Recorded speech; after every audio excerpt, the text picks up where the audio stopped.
आज की वीडियो में हम बात करने वाले हैं इंटीरियर 1 BHK और 2 BHK की प्लानिंग किस तरीके से होती है, कहाँ पैसे बचा सकते हैं और कहाँ ओवर स्पेंड होता है। बेसिकली ये वीडियो उन लोगों के लिए जो अभी अपना घर का रिनोवेशन स्टार्ट करने वाले हैं। Why planning is important. Most of people क्या करते हैं कि बिना प्लानिंग के ही इंटीरियर स्टार्ट कर देते हैं। इससे होता क्या है, टाइम डिले होता है, बजट बढ़ जाता है, क्वालिटी कॉम्प्रोमाइज होती है। एक अच्छी प्लानिंग अगर हम करके इंटीरियर स्टार्ट करें तो 20 से 30% हम कॉस्ट बचा सकते हैं। सबसे पहला step accurate measurement. Accurate measurement में क्या क्या आता है, furniture planning, material calculation, electrical layout, इस चीज पर सब चीज डिपेंड होती है।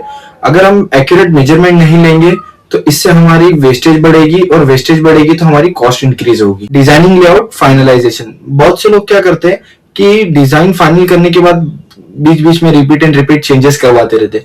इसमें होता क्या है, बेसिकली हमारी मटेरियल वेस्ट होती है और कॉस्ट इंक्रीज होती है और जिससे टाइम भी डिले होता है। हमारा प्रोजेक्ट जो 1 महीने में खत्म होने वाला है या 2 महीने में खत्म होने वाला है वो 20 दिन और 25 दिन एक्स्ट्रा ले लेता है। तो डिजाइनिंग लेआउट में क्या क्या इंक्लूड है, चलिए देखते हैं।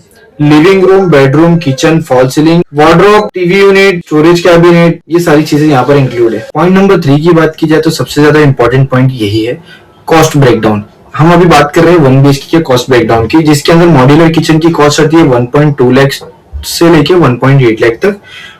बेडरूम वार्डरोब की कॉस्टिंग आती है 60K टू 1 लाख और टीवी यूनिट की कॉस्टिंग आती है हमें 45K टू 65K। और पेंटिंग की हमें जो हम रॉयल पेंट करवाते हैं एशियन का, 1 BHK के अंदर 45,000 टू 50,000 के अंदर होना चाहिए, हो भी जाता है लगभग। फॉल सीलिंग की बात की जाए तो 45 टू 60K के बीच में हो जाता है। इलेक्ट्रिकल की अगर बात की जाए तो इलेक्ट्रिकल हमें 55 टू 60K के अंदर ही पड़ता है, उससे ऊपर भी जा सकता है, डिपेंड अपॉन कि हमारी लाइट सिलेक्शन कैसी है और वायर जो हम लोग अंदर कंसील करने वाले वो कौन सा करने वाले। तो 1 BHK का अगर ब्रेकडाउन देखा जाए तो टोटली 1 BHK में हमें 3.5 लाख टू 4.5 लाख के लगभग हमारा टोटल खर्च होता है। मैंने जो अभी ब्रेकडाउन दिया हूँ ये एकदम मिनिमम इंटीरियर के हिसाब से दिया हूँ, जिसमें हमें बेसिक चीजें ही मिलती है। सिर्फ आप अगर अच्छा इंटीरियर करवाना चाहते हो, लग्जरी इंटीरियर कराना चाहते हो जिसके अंदर मटेरियल सिलेक्शन जो होता है वो एकदम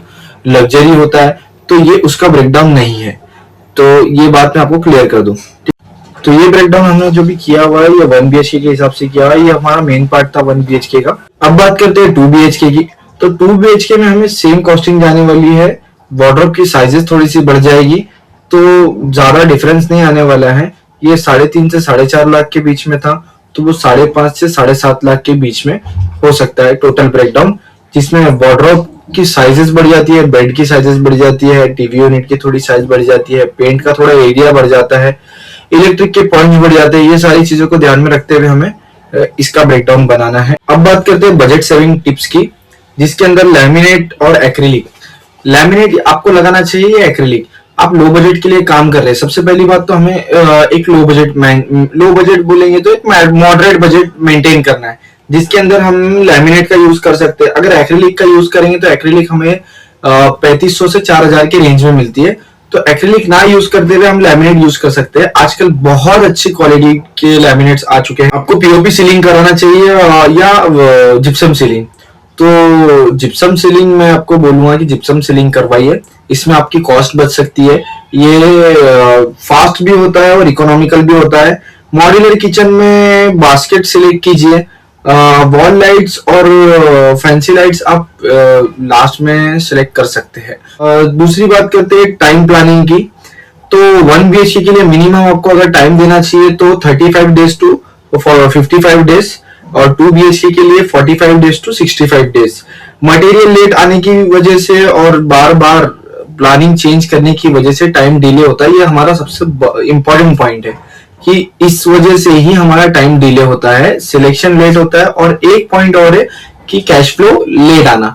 अगर कैश फ्लो लेट आता है तो हमारा मतलब एज ए क्लाइंट, अगर मैं क्लाइंट हूं तो मुझे चाहिए कि मैं कॉन्ट्रैक्टर को कैश फ्लो फटाफट करता रहूं, जिसके अंदर हमारा टाइम डिले नहीं होगा। टाइम लिमिट जो हमने दी हुई है कॉन्ट्रैक्टर को, उस टाइम लिमिट पे वो काम करके हमारे हाथ में हैंड ओवर कर देगा फ्लैट। ठीक है, अगर आप अपने ऑफिस का या साइट का या घर का इंटीरियर प्लान कर रहे हो तो आप मुझे फोटोज और वीडियोस सेंड कर सकते हो। मैं आपको एक फ्री में रफ एस्टिमेशन दे दूंगा। आप हमारे चैनल पे नए हैं तो सब्सक्राइब जरूर करके जाइए ताकि आपको ऐसी डेली इंटीरियर की टिप्स मिलती रहे, और बेल आइकन को क्लिक करना ना भूलें।